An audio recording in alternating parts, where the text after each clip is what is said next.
Legenda Manchester United sekaligus pemain veteran di Arsenal, yaitu Robin van Persie merasa heran dengan Mace Hilgers yang jalani proses naturalisasi. Sebagai pemain yang sama-sama asal Belanda, Van Persie memberikan sedikit sindiran kepada pemain FC Twente ini yang terkesan tak sabaran memilih timnas Indonesia ketimbang tim Oranje. Semenjak disumpah WNI pada 30 September lalu, Hilgers resmi jadi pemain Indonesia.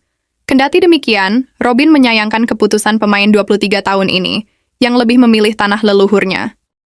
Saya heran, mengapa dia lebih memilih Indonesia jika dia bersabar sedikit lagi saja.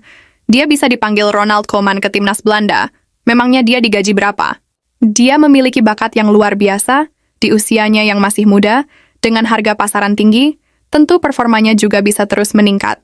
Dengan performa yang berkembang di Eredivisie, saya rasa dia memiliki masa depan yang cerah di kancah sepak bola Belanda, kata Robin van Persie.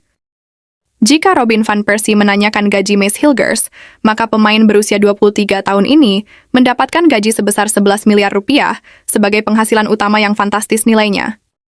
Kendati demikian, sebelum jadi WNI pemain FC Twente ini tidak pernah dipanggil kembali ke skuad utama Ronald Koeman, terlebih dengan posisi bek yang sudah banyak diisi dalam skuad Oranje. Dalam skuad utama timnas Belanda, posisi bek masih diisi oleh kapten kesebelasan Virgil van Dijk yang sudah banyak mengoleksi caps bersama skuad Oranje. Belum lagi, jika Hilgers dipanggil ke Belanda, maka ia harus bersaing dengan Nathan Ake, pemain andalan Manchester City, seharga 695,27 miliar rupiah. Lalu ada Matthijs de Ligt, pemain utama Manchester United, dan Stefan de Vrij, pemain kepercayaan Simone Inzaghi di Inter Milan.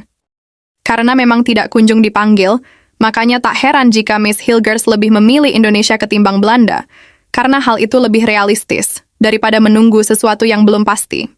Usai disumpah WNI, otomatis proses naturalisasi Mace Hilgers bisa berjalan lancar, dan ia resmi sudah sah bisa mewakili timnas Indonesia. Setelah jadi pemain timnas, Hilgers merupakan pemain yang memiliki harga pasaran termahal di skuad Garuda, bahkan di Asia Tenggara pula, yaitu harganya sebesar 121,67 miliar rupiah. Sebagai talenta muda Belanda yang lebih memilih Indonesia, Robin van Persie merasa kehilangan sosok Hilgers. Menurutnya dia bisa menjadi pemain andalan timnas Belanda di masa depan. Keputusan untuk memilih Indonesia daripada Belanda mungkin diambil oleh Hilgers sebagai hal yang realistis, sebab namanya sudah masuk dalam radar pemain keturunan sejak tahun 2022 silam. Kini, Mace Hilgers sudah menjadi pemain Indonesia seutuhnya dan sudah bisa berseragam Garuda, hingga bisa diandalkan oleh coach Shin Tae-yong.